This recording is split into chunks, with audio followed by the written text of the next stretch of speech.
Are you looking for a medical billing and coding school and you're just not sure which one is going to be the best for you? Well, let me give you the roadmap of what things you should consider when you are selecting the right medical billing and coding school.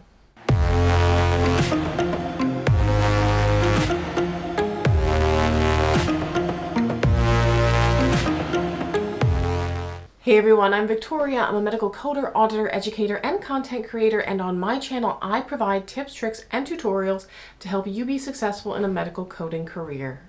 Now, there's no shortage of medical billing and coding schools these days. There's all kinds of different classes you can take through colleges, through independent instructors, through organizations, but it's hard to differentiate sometimes because there are so many which ones are good and what you should be really looking for in some of these career paths. Back when I got into medical billing and coding, there wasn't quite the variety, especially online, that there is today. There was only a couple different paths through technical schools or community colleges, essentially. There were independent instructors, but I don't believe any of them had online classes.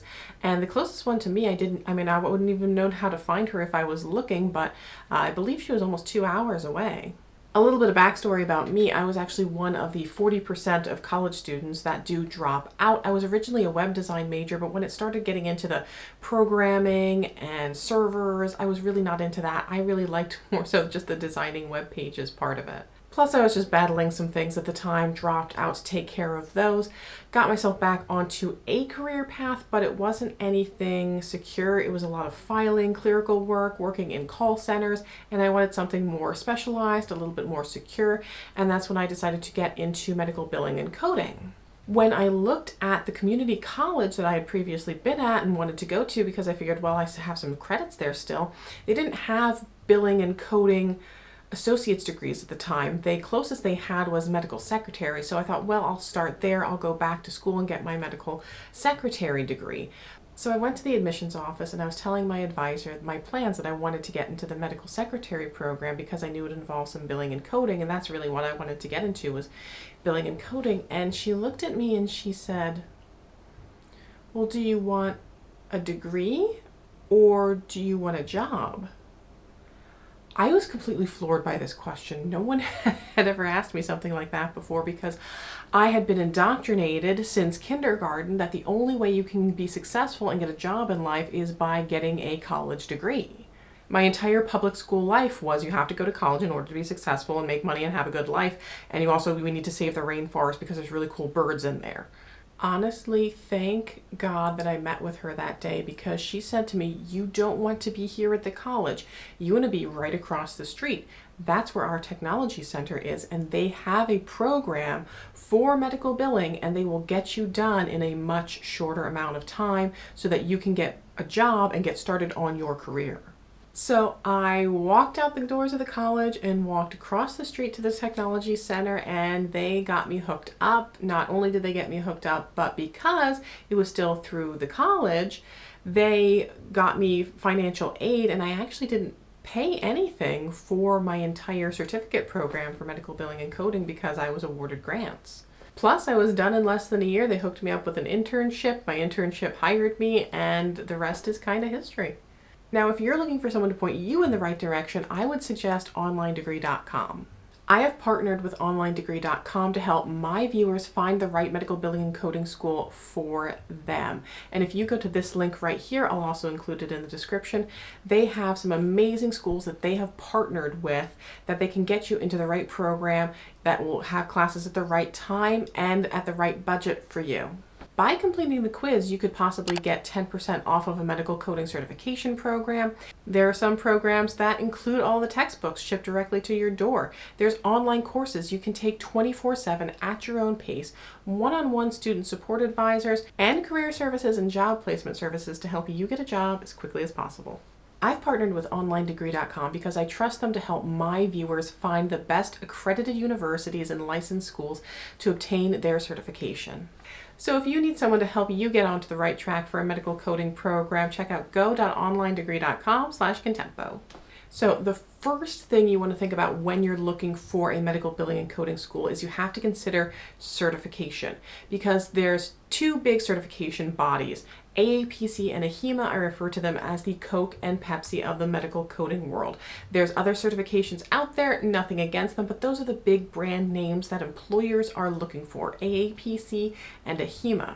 Now, AAPC doesn't really have a lot of hard and fast requirements. Technically, you could go and sit for the certification exam right now. You might not do very well without a proper preparation, but AHIMA does have some eligibility requirements for their certification. So the two most popular certifications for coding are the CPC through AAPC or the CCS through AHIMA. If you're not sure of the differences, there is a video that I have that does talk about the different certifications in medical coding. But if you are looking for the CCS through AHIMA, there are eligibility requirements for that, and they include one of the following: completing courses in anatomy and physiology, pathophysiology, pharmacology, medical terminology, reimbursement methodology, intermediate and advanced ICD-10 diagnostic and procedural coding, and medical services, meaning CPT and HCPCS. Or a minimum of 2 years related coding experience directly applying codes, or hold the CCA credential plus a year of coding experience, or hold a coding credential from another certifying organization plus a year of applying codes, or hold the CCSP, RHIT, or RHIA credentials. So if you have zero experience and you want to get your CCS, you're going to want to go through a program that has all of those courses that we described. Otherwise, you have to get the CCA, which is the Certified Coding Associate, and it's not as widely demanded by employers. Even if you're not going through AHIMA though, if you want to go through the AAPC, that does kind of give you a little bit more of an understanding of some of the courses that you probably want to look for in a program. Because at the very minimum, you're going to need medical terminology and anatomy and physiology in order to be a successful medical coder. Medical coding is not quite as simple as looking up terms like you would in a phone book. There's a lot of regulations, a lot of guidelines. It's much more complex than a lot of people think going into it. So the courses involved are really the other thing you want to look at, is if they have med term and anatomy and physiology.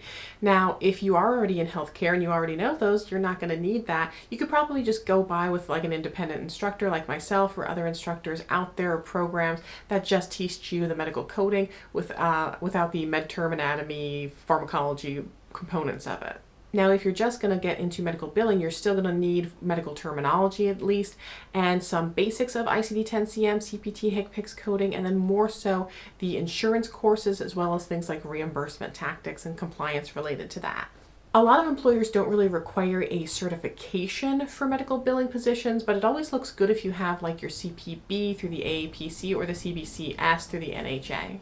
But remember, again, if you're going into medical coding, you're going to want either an AAPC or an AHIMA certification, likely the CPC or the CCS. Another thing you might want to consider is an internship. So especially if you're coming in with zero medical background, that might be something that you want to look for, because oftentimes, one of the complaints of medical coders is they have trouble finding a job, but getting an internship does give you some level of experience and exposure.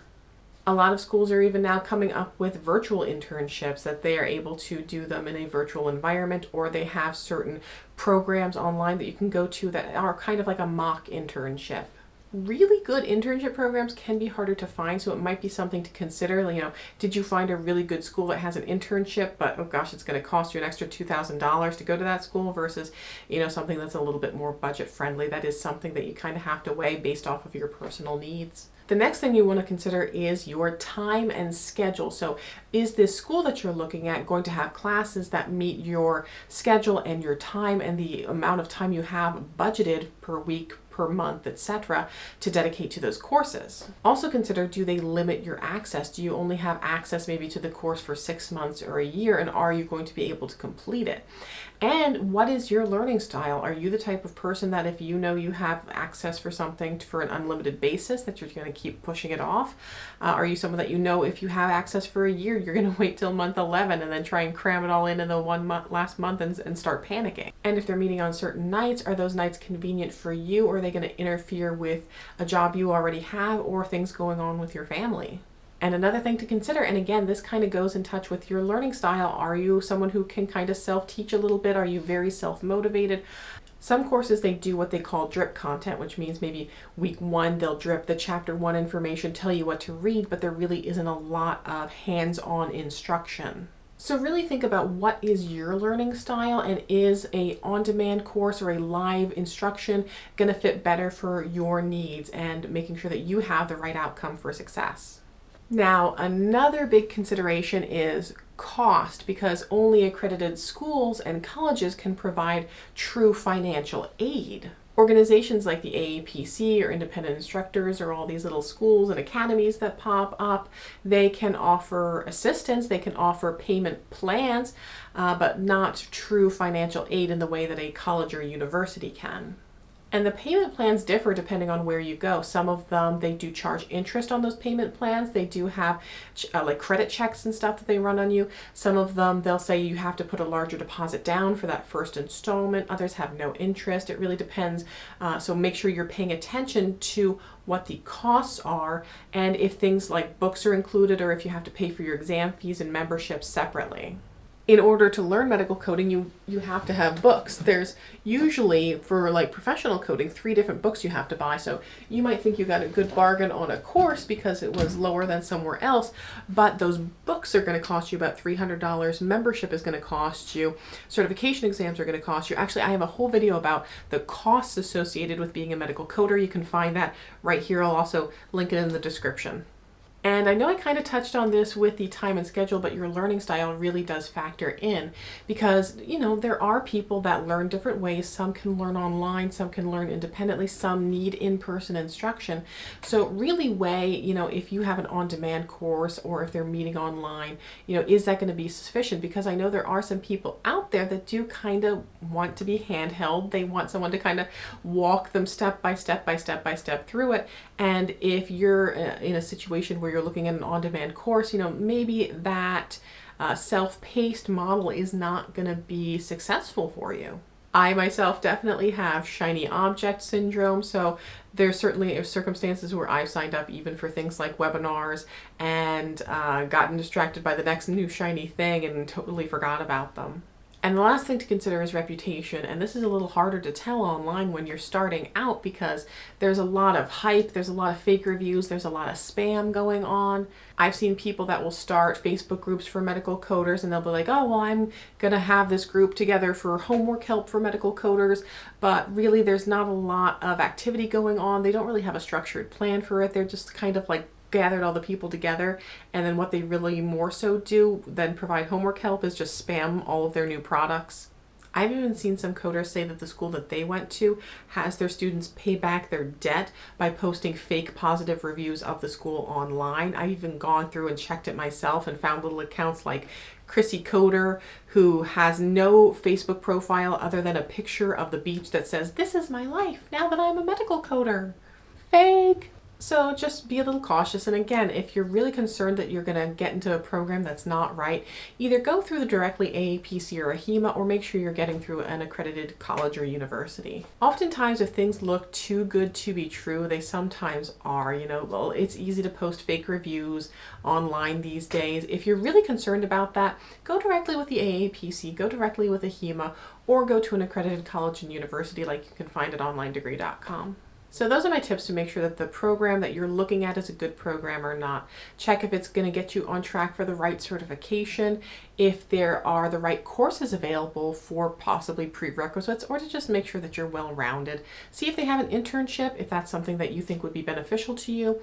The time and schedule, think about your learning style, and then what is their reputation online. I hope you found this video helpful. If you did, I'd really highly encourage you to subscribe and hit that notification bell so you can get alerts when I post new episodes or go live for Ask Me Anything. I will see you in the next video, and until then, just keep on coding on.